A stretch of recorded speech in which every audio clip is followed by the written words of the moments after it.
পরীক্ষা হচ্ছে। আপনাদের সবাইকে অনুরোধ করা হচ্ছে, যারা বয়স্ক অসুস্থ আছেন, যাদের করোনা উপসর্গ আছে, ওয়ার্ড কার্যালয় অফিসে পরীক্ষা করার জন্য অনুরোধ করা হচ্ছে। মাননীয় মেয়র এইচ.এম. খায়রুজ্জামান লিটনের পক্ষ থেকে বিনামূল্যে করোনা পরীক্ষা করা হচ্ছে এবং অক্সিজেন সরবরাহ করা হচ্ছে। দয়া করে সকলে পরীক্ষা করবেন, নিজের পরিবার এবং সমাজকে নিরাপদে রাখবেন। সবাই ভালো থাকবেন, সুস্থ থাকবেন। বিনামূল্যে করোনা পরীক্ষা করার জন্য 19 নম্বর ওয়ার্ডের মধ্যে 72 জন রোগী আছে, 5 জন মারা গেছে, 9 জন মেডিকেলে ভর্তি আছে আইসিইউতে। দান করে পরিবারের জীবন বাঁচাতে, সমাজের জীবন বাঁচাতে সবাই পরীক্ষা করবেন। কারো বাড়ি লকডাউন করা হবে না, চিন্তার কিছু নয়। সবাই দয়া করে পরীক্ষা করবেন।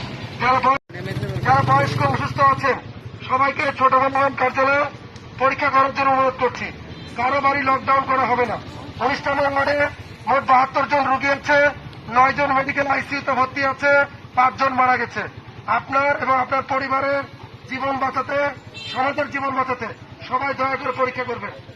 19 নম্বর ওয়ার্ড ছোট বনগ্রাম কার্যালয়ে করোনা পরীক্ষা হচ্ছে, বিনামূল্যে করোনা পরীক্ষা হচ্ছে। যারা বয়স্ক অসুস্থ আছেন সবাইকে অনুরোধ করছি, দয়া করে পরীক্ষা করবেন।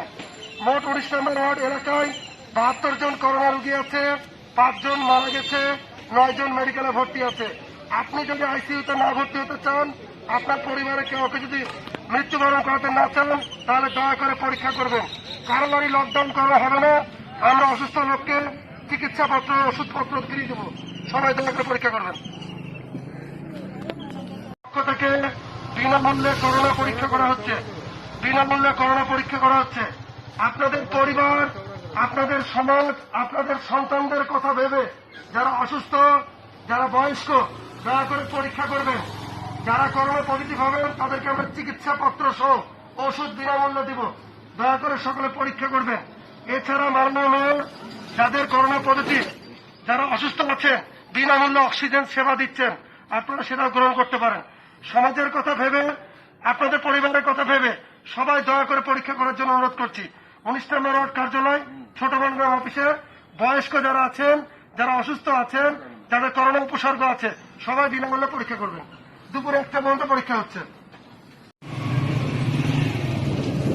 সবাই দূরত্ব একটু বজায় রাখেন, একটু দূরত্ব বজায় রাখেন। সবাই লোক